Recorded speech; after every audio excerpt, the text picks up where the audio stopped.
يا أيها الذين آمنوا إذا نودي للصلاة من يوم الجمعة فاسعوا إلى ذكر الله وذروا البيع ذلكم خير لكم إن كنتم تعلمون. الحمد لله رب العالمين والصلاة والسلام على سيدنا محمد وعلى آله ومن تبعهم بإحسان إلى يوم الدين وبعد. السلام عليكم ورحمة الله تعالى وبركاته. أمبي على تنوك على بركة أمبي سالي دمفا ولا صنهر ما كانوا على كراي أنا سمغو أني موما تغروكو فوكتا جودون سي ala kanin aw bela jilenye o jama kulu sanuma infe be juma khutba kene kono ambe kati faradala misiri min be no nabe fama ko masjidu ali karramallahu wajhahu o juma misiri konnana ka be novembre kaletle woro masamba fla anita ani kononto juma salin kun lanyi nendo an karamo a sayyidi sharif ahmad tijani ale de kungana ka alla sali ngaka keni daraw chugo yayi anoroblana ni an karamo ahmad jalwe ka bokati misiri wele kofe amejeka anyamada soraleuna. Allahu akbar, Allahu akbar.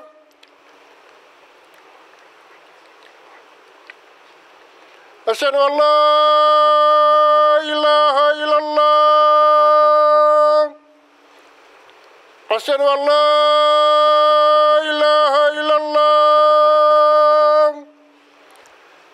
أشهد أن محمد رسول الله أشهد أن محمد رسول الله حي على الصلاة حي على الصلاة حي على الفلاح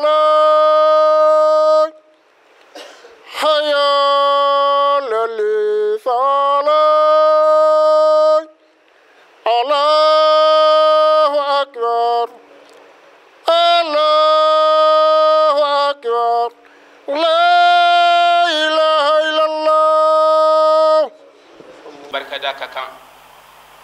foite minye ina fo ala wa foite se ka ke alay ambe ala tarun ka barkada ni anga cugoya bela jelenye nanga lahliya bela jelenye masayin kilendo flanan tala akilibanci ala ko sabati anduskuna ambe sali danfa wala son heremaka nui abdullahi deni aminatu deni abdul muttalib modin Muhammad sallallahu alayhi wa alihi wa sallam ale min kera danfa la son here mai wa ala sona ka ale kileni ci jiya bela jelema na ale te mashi mosoro ala ikirauci ay dowci ka danyero kula duguni dugu ay dowci kabila chamama nga ki ci jiya bema ce ba kile munyo soro o ala kirai sallallahu alayhi wa alihi wa sallam ambe salaka ana somogo ani mawo made yutu nyogonya ni dine indemelila nu niye anu kana fulay amba nyin ala fe alaka ambela jelenke o cheba nyumonye aslamaw anga do jien e tumade do foita kono funa kerafu ame ko ke jien ngonnana ni ala kote anga do ka foko fude do sabla fen fe me jien ngona bebe ban fengele min be inati ban ole ala yere ana nyeda sanuma sino hadamadin iye soro min ke abe bandondo la ye min nyini ka fara nyon ka abe ban nama ba inyena ya abe bay ko ibeta ka to ola ka kan nyen anga don ka fo ba fende dun jumen be min te ban min here ka bon o ila haraye aka ka ambela jinin ka la haranye ski ala ko no ya ambela jinin don dola ala kira sallallahu alaihi wa alihi wa sallam anaka sahabo be nyogon fe sahaba kedo ya nyininga ako ala kira sallallahu alaihi wa alihi wa sallam mbefe ki nyininga la dina la ika fem fonye iko fe ngana nyininga li fo ike dina la kasoro ibe min fonye o be wasa o be mbo nte nata foyi la nte ɲiningali foyi kɛ ni ye ɲiningali kɛ yɔrɔ la i kana ka ɲiningali kɛ yɔrɔ min i bɛ jaabi ɲuman sɔrɔ ala ka diinɛ n'i y'o ɲininka kira la i y'a ɲininka a dɔnko la a ko cɛ ma ko fɛn fila a fɔlɔ sira ala ɲɛ ittaqillah sira ala ɲɛ ala ɲɛ siranɲɛ bɛ fɔ don o don an kelen o kelen ala ɲɛ siranɲɛ n'an y'a dɔn min don da min b'a la a laɲini ye min ye an yɛrɛ kun de bɛ lafiya sabula maa min siranna ala ɲɛ a fɔlɔ fɔlɔ a yɛrɛ kun yɛrɛ bɛ lafiya fɔlɔ maa min siranna ala ɲɛ i yɛrɛ bɛ lafiya parce que fɛn o fɛn bɛ maanifin degun a kelen tɛ yen min bɛ e degun sabula an ka degun ninnu caman bɛ yen ala ɲɛ siranyabaliya ani an yɛrɛ kun ka waliyaw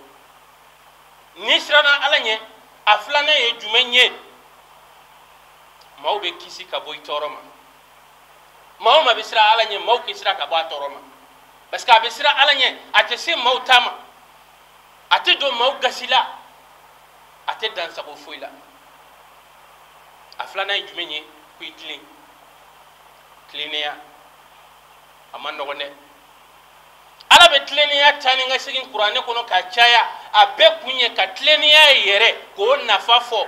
hadamaden kelen o kelen ye surtout maa min ko ashhadu an la ilaha illallah wa ashhadu anna muhammadan rasulullah sallallahu alaihi wa alihi wa sallam n'a fɔra o ma ko o ka tilen o man kan ka kɛ koba ye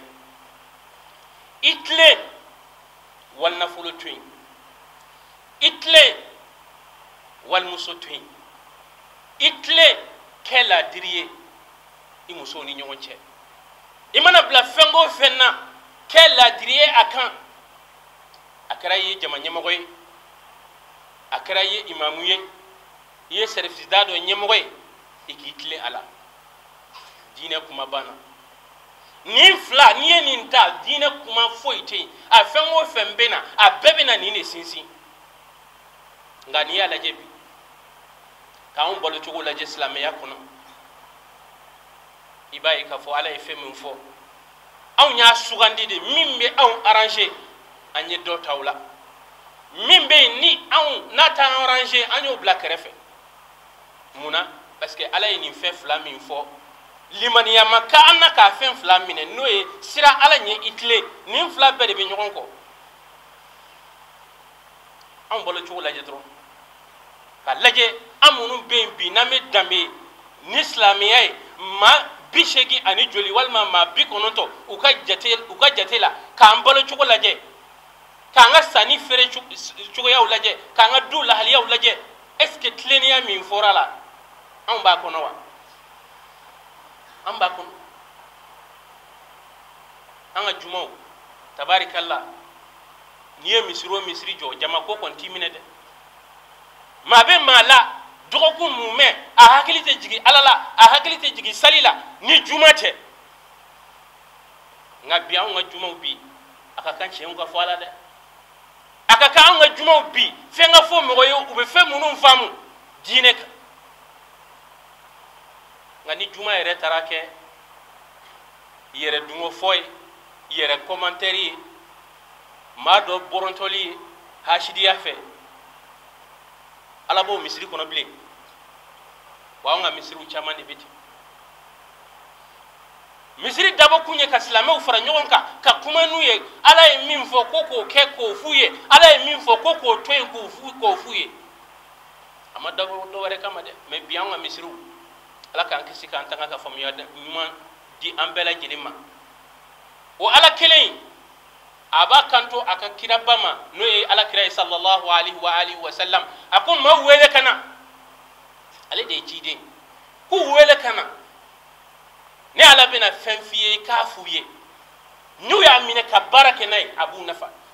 maa dama n'u ko k'u ye silamɛ ye n'u ye nin kɛ hɛrɛ b'a la a ko a fɔlɔ fɔlɔ a f'u ye u kana fila fara ala kan dɛ filankafoya ala ka bɛɛ kisi a ma mun b'a la an bɛ dugawu kɛ ala k'u bɔ a la filankafoya man ɲi jurumu tɛ yen jurumu min ni saya y'i sɔrɔ a la ima tubi ka boaka minga bon kateme flanka foyaka ni saraki toaka ala yikalide ne ya jabe ya fa be jurumu bema me flanka foya mauma saraka ala te ya fama wala kira ko fo mo wi ma do be ni e flanka foya fo ne te flanka foyi de ne te bolison asro bolison na kafsa ni salkala doyi ma do be ale be boli de son ate salide ma do be nyini ka sam misri kono salila me bolisone o kafsa dai ni munye na jugoyi o de la ni dine min fleni foi ta kono ni jugo nyuma yate nabi nyuma min cira kana amma o nabi nyuma nyini ngara ki cira ni munye akon cira jugo nyuma ba munun temena ko ngana udafa wa istuli utammima makarim al akhlaq nyuma munun temena ngana udafa wala kira ka dine foi ta la ni jugo te ngani jugo ko kuma fora fo ala ki tanga mashit se ka tien fo ble ben atalendo misri falendo ma mununa mu be almami kan nan songo di mu ba ka fini koro di almami ma mu be misri o facture sara misri ju sara o tlanche be dlo mina oni sobuna e tiena se ka fo e idda tura sogola ijigi baka ni juma jigina wafla kana ka dima a ibe pawtuna de ni fente bolola inna talendo lomina bartigi o jolbe mi misalanga misiru kono a ijigi baka ni juma jigina ka fo ina kana ka nyonye aka dodima idumba don ka fo ko lo ferela do wani ngele ya drone bankam bi anga dugu ngono katia ami ba nyamgo de tonfle ba monon kuti na fura ko doni kala ko nyeni na nyona wudu sabula naw nyera naw je fe fo ala be so ko mo be ake silfani min ummati iza saluhu saluhan nas wa iza fasadu fasada nas na alakira ngamman la mafla bala nulu nyana bebenye nulu chena bebechen ko jon ko doni ngelaw ni famo andate se kati famo yerema kati famo andate suma parce que dugi me chugo minna tuma dola iba foko fama munu bala est ce que dine mo do wa mais kati fama kelete mi e dine were mo e minte islamé ati kata san fe fo duguma wa ka do ni cheni ngoro munu be katia adlo mi yoro ay refere a cité ko min be sigi fo kata soro autorisation ne be di ka fo aw ka sigi aw ka dlomi aw ka sigi aw ka fere like amma ko yo defo wala nga sigi ko nga njugo nye ala kira sallallahu alaihi wa alihi wa sallam ay jumen fo ka daninka kanga na gere ko jugula abangena na dugule ni ala ka kuma kai abangele ana dugule anga na gere ala o dum so nga bare ambulu de anga kare do be ite ma tola ite ka temi fiki mo songa temi ko jugube fam be fe nga emi islamay ki kana laje ikini hakili kala akeba wini ukanaje ambe joyoro mi na bi ambe shirifu ka joyoro la amban karamo joyoro la ame ka kumani an karamo daron ne karan yala an karamo as-sayyid sharif ahmad tijani ale de kungana ka sekenen kuna ni joyoro ina ka kumani mo wiye me sharif afar sugo ama seka yan soro nga sharif biya ne ni mamunu dalibe alakula mamunu dalimi ngani yala ulu ba doko sharif biya ni ngani yayi ayan wele ka fo ni degum be ni darabbe anga boli kana ni joro infa anga ma hay ni kuma wele lika an kumbena an be ode kama wa fana an dalen bala katia katika bela jelembe ni infa musabula femi nkera mo se ko tew sayade kera amisra minye suni tile ni saya kera mate saya ke wati do mi se ka jon jalaki imasaka sa idu ngeme kan imbuluda korate ka fo ko sherifu wulla kata so madaina ni nkula aide janaza bara bela jelen kum benin do so mada felade ma akeme ka labon ke na bana bena beni ya juma ya ko fo jamai keren ala ko fo anga chokorobai no isai traure ko ka fo ka wala nyumando ani laydu tigiya ani chesri kaye chokorobai kabini domina ay sheru usman madan haidra don fo kana bise an dalen bala abe saka don shi mina majenga bu aka kuma kan karamo ka kuma kan aka hakilna karamo ka hakilna wa duskunye karamo duskunye ko ka duwa kai alaka shini kana ya dama no borai haminan ko chama ambado anana kene ngona ni koy ba jate ti siga be jate me ay dala aw nana nay ni ngani yami ako tikibe o ala fulay ala bende wala ba jabi fana aflana munye ala kirabbe ala kiraba jabi asabana mi an karamo Sherif Ahmad Tijani abe ni ala sona ma beki ngani ya fara nyonka ki ngani ya do ka ke ina fo Sherif kumbea ala be so abake cewde do mun sona ka to ala mun nya ke ala har ma den do be ko ko e kaba ko de an karamo Sherif Ahmad Tijani hay nale ma se yoro mina ngani ya gansa be hereke wo yoro la ala sonoma ni munye naka jugo nyuma ya ala sonoma no ni munye naka ladriye ala sonoma ni munye naka duwa diye depuis ala kaneda ne ma del ka karamugo demi majiginendo mi ye duwa diye ka teme Sherif Ahmad Tijani kati ni Sherif sigira afa sigine me yoro mina sigi ko kele hay ni karam meleke a yoro la ni kuma bla fate kuma ife ka fatu ni Sherif sigira fa kerefe sigi jogo mina ka fo ka ba lamba ka fini fara nyogonka amba hay kalande wero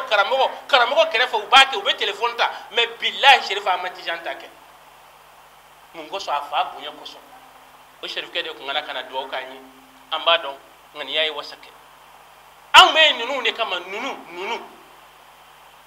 Sherifu ko imbe Sherifu ko de ni min bala ibala ni min tala ka to Sherifu ko de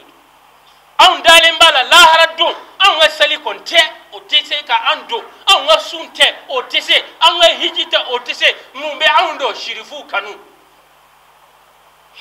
de ba an do aljanna kono asikatana atamakiya kana abanga kitabu kono kuma ambe dalime Bukhari kono nana abe Bukhari kono de mali kono ya ni kuma na abe mi ni ko abe Bukhari kono kuma bana abe Bukhari kono ko la haradu tumana mina chew wo shiju keme ku tunu fundeni kalale no tle kalale no mawjoro lendo bebol joro lendo ibina tarami ko ala be sayyidatu nisa'il alamin Fatima az-Zahra al-Batul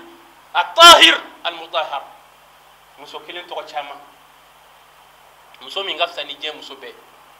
kabe fo ko choma ka be ka nyemine ma shika na Fatima la jafa ka sa jorola ya Maria be di be ba nyela da tugo fo Fatima kana Fatima bena abiti jo arshu kon aba fo alanna nga hakamin hake min be neni eni alaje ko alay bo hake do a hake folo e jumenye ala eba do ni e kay Maria de ne furla alima ala ba fo e chenye de domina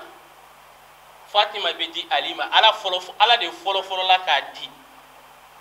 ala de folo la ka di ka fo Fatima ka di alima wani Fatima mo soso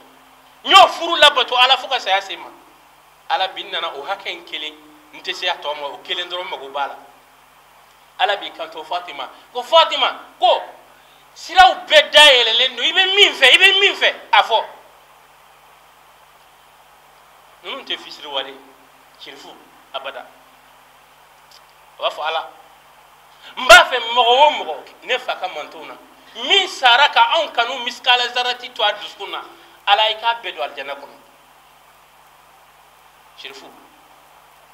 o be ke ka antomi o be ke ka an jolento wa o be aw me do watidi ame don ka soro mashima don kana siga la fo yorobe ma wo ma e Sherifu kanu bae o be do aljanna be asabatile no ka fo kira manto be do benya sozol dula ngo kira manto wana ngafsa ni joy a son herema e joy mun gera kira sombo fe kateme beka ulama nyina ala fe no kanu ye anana ni hami munu ya ala ko dila baren konna na anga almamu bora fam befe anga dina nyimo go biya keren kren yala anga groupement président ne Cheikh Amadou Sidibé ya be kene kona amba fuka wala nyimando e ma doni ma beje abe sero dola natigi masala ababla depuis domina kara président ngakili tala ka fo ko afara ko karamo dendo be na ci sira makama se kene kono o yebo ya dodi amba foka wala nyimando angan sa président munu bien ambu foku wala nyimando section sous section comité ka vigile mo fo kren ala nu bora ba mako kana ani mu bien ka foli belebele ta ka nyesi anga wudu karamo ma ata nyemo ya so la foka ti abela jelema kalanso in konna na no e wudu e ni mafili abela convi o yenede abela kodon bali o yenede nga nulu ka je ala sona ma ne ka joni joro ina ambe do ku be ala ka here chaya ka nyini mawma na ni magoy ala ka magodla min tay dingoy ala ka din noya min tay garzige koy ala ka garzige nyumandi min tay banay ala ka banaba amba nyini ala fe ala ka basigi do anga jamana en kono ala ka basigi do anga jamana en kono ka nyini ala fe ya rabbi ala ka an kunanja ka an faraka jon kuna diuka amba nyini ala fe nin koyna mawma de deme kala ala ka na besra ka nyini ala fe basigi ni be ala ko sabati anga jamana en kono anga jamana finiti wande nyina ko ami do ko ala ko kisi ko tanga mum bina ala ka hinula ala ka yafuma amba nyina ala fe mum blessera ala ka kene ya duma anga finitigi be kren ala bolsu mum ba mbolo kene kono ami do ko ala ko kisi ala ko tanga نقول ربنا اغفر لنا ولإخواننا الذين سبقونا بالإيمان ولا تجعل في قلوبنا غلا للذين آمنوا ربنا إنك رؤوف رحيم ربنا اغفر لنا ما قدمنا وما أخرنا وما أسررنا وما أعلنا وما أنت تعلم منا مغفرة عزما بحق اللهم صل على سيدنا محمد الفاتح لما أغلق والخاتم لما سبق ناصر الحق بالحق والهادي إلى صراطك المستقيم وعلى آله حق قدره ومقداره العظيم سبحان ربك رب العزة عما يصفون وسلام على المرسلين والحمد لله رب العالمين. لا إله إلا الله سيدنا محمد رسول الله. هيا على الصلاة هيا على الفلاح قد قامت الصلاة الله أكبر الله أكبر لا إله إلا الله. الله أكبر الله أكبر. بسم الله الرحمن الرحيم الحمد لله رب العالمين الرحمن الرحيم مالك يوم الدين إياك نعبد وإياك نستعين اهدنا الصراط المستقيم صراط الذين أنعمت عليهم غير المغضوب عليهم ولا الضالين. إذا زلزلت الأرض زلزالها وأخرجت الأرض أشقالها وقال الإنسان ما لها يومئذ تحدث أخبارها بأن ربك أوحى لها يومئذ يصدر الناس أشتاتا ليروا أعمالهم فمن يعمل مثقال ذرة خيرا يره ومن يعمل مثقال ذرة شرا يره. الله أكبر. الله أكبر. سمع الله لمن حمده. اللهم ربنا ولك الحمد. الله أكبر. الله أكبر. الله أكبر. الله أكبر. الله أكبر. الله أكبر. الله أكبر. الله أكبر. بسم الله الرحمن الرحيم الحمد لله رب العالمين الرحمن الرحيم مالك يوم الدين إياك نعبد وإياك نستعين اهدنا الصراط المستقيم صراط الذين أنعمت عليهم غير المغضوب عليهم ولا الضالين.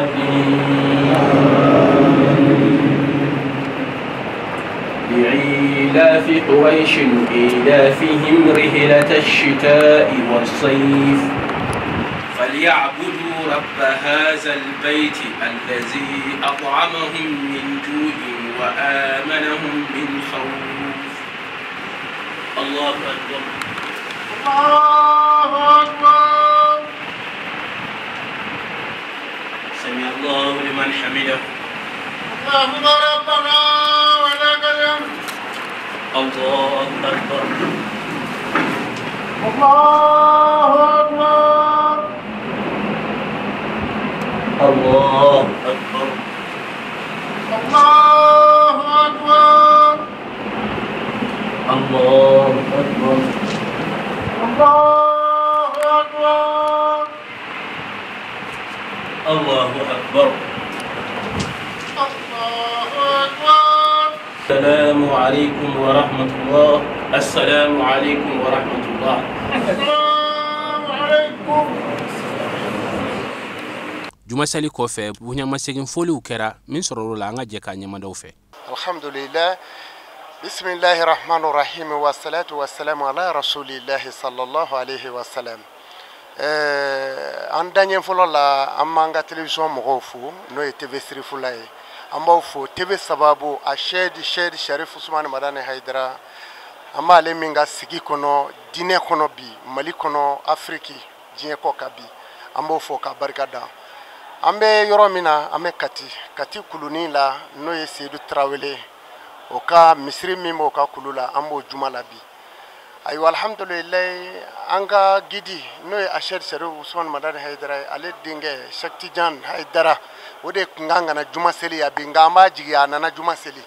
A nana juma seli an ka ɲɛmaaba n'o ye Sheikh Ahmadu Jalo ye ale nana ka na nɔrɔbila a ye kuma minnu fɔ an wasara. A ye kuma minnu fɔ an fara bari ala ko don an ye u minɛ ala de kama hali n'u tɛ yan an ŋɛniɲɛ b'a kan k'a fɔ u bɛɛ yan u ja bɛɛ yan u kumakan mana se yan u yɛrɛw seli ye yan donc o nisɔndiya kama an bɛɛ kɛra kulu ye bi ka jɛrɛ ka na juma seli ni misiri in na k'an ka gidi kunbɛn gidi kumakan sera yan n'a ŋɛniɲɛ wa an wasara o de y'an se yan an b'a ɲini ala fɛ sirifo ninnu ala k'u mɛn an ɲɛfɛ sirifo ninnu ala k'u mɛn an kɔrɔ silamɛya ti sɔrɔ minnu kɔ olu don wa alijinɛ ti sɔrɔ minnu kɔ o don n'o ti fɔ yɔrɔ o yɔrɔ n'anw sera yen a bi fɔ yen anw kɔni jigi b'a kan yɛlɛyɛlɛ n'a dalen filɛ ka don alijinɛ kɔnɔ o de ye alakira somɔgɔw ye assalamu alaikum rahmatullah. Alhamdulillah ala ye nɛɛmaba k'an ye bi an bɛ ala fo ka ala waleɲuman dɔn sabu depuis an ni sherifu ninnu jɛra ne ni karamɔgɔ yɛrɛ ka jɛ a bɛ san 30 ni kɔ bɔ. A yɛrɛ tun bɛ na an ka so kɔnɔ yan n bamuso balolen ka n'i sigi an bɛ baro kɛ waatiw ninnu tɛmɛna o ni sisan cɛ fo kana se bi ma alhamdulillah n bɛ sira kan cogo min na n bɛ sira kan ten an balimakɛ filɛ n'o Aidara fɛnɛ filɛ nin ye olu ni anw ye sira daminɛ depuis ngoloni na o ni sisan cɛ kɔni alhamdulillah an ma foyi y'a la bonya kɔ karamɔgɔ o karamɔgɔ n'i y'a bonya a den fɛnɛ kan ka bonya. Karamɔgɔ cɛ an yɛrɛ ko ne kana yala a nɔfɛ ko ne k'a fɔ a terikɛ ɲɛna dɔrɔn ni ne mako b'a la a kan ka ci min kɛ a bɛ n'o kɛ nka ne yɛrɛ y'a kanu n ka wuli k'an sen jɔ sira in kan ka sira in fo k'a dafa fo ka taa se n ka waati laban ma n y'o kanu. Ala yɛrɛ ye ne kɛ Usmani fɛ wallahi ala ye ne k'a fɛ parce que an ma tubi wajuli yɔrɔ dɛ an yɛrɛ de wulila k'a yɔrɔ ɲini Bamakɔ ka taa yen Ngoloni na Bumbulu suguni na k'a fɔ ka wajuli sira kan ko an y'a ye o tɛ dɛ. An b'a ɲini nin ye don min na fɛnɛ o y'a sɔrɔ o waati mɔgɔw t'a dɔn kosɛbɛ o la ni ala sɔnna an kɔntannen don bi ne a nɔrabilali ye ni Jalo ye an bɛ mɔgɔ bɛɛ lajɛlen fo ka silamɛ bɛɛ lajɛlen fo k'u waleɲuman dɔn jama min tun bɛ kulu in na bi an y'a kanu n denkɛ dɔ bɛ Ismaila Kulubali a ko an k'an jija san o san an ka nin kɛ siɲɛ kelen komi ala ye natigɛ ɲina an bɛ ala de deli ala ka sangare yira an na simaya kɔnɔ k'a kɛ kɛnɛya kɔnɔ k'a kɛ barikatigiya kɔnɔ ala kana kɛ k'an si to tɔɔrɔ kɔnɔ an b'a ɲini ala fɛ an ka jamana bɛ tɔɔrɔ min kɔnɔ ala ka jamana bɔ a kɔnɔ an ka jamanadenw bɛ tɔɔrɔ min kɔnɔ ala k'u bɔ a kɔnɔ jamanaden minnu sigilen don tɔɔrɔyɔrɔ la ala k'u bɔ a bɔra ɲuman fɛ kira n'a somɔgɔw bonya kama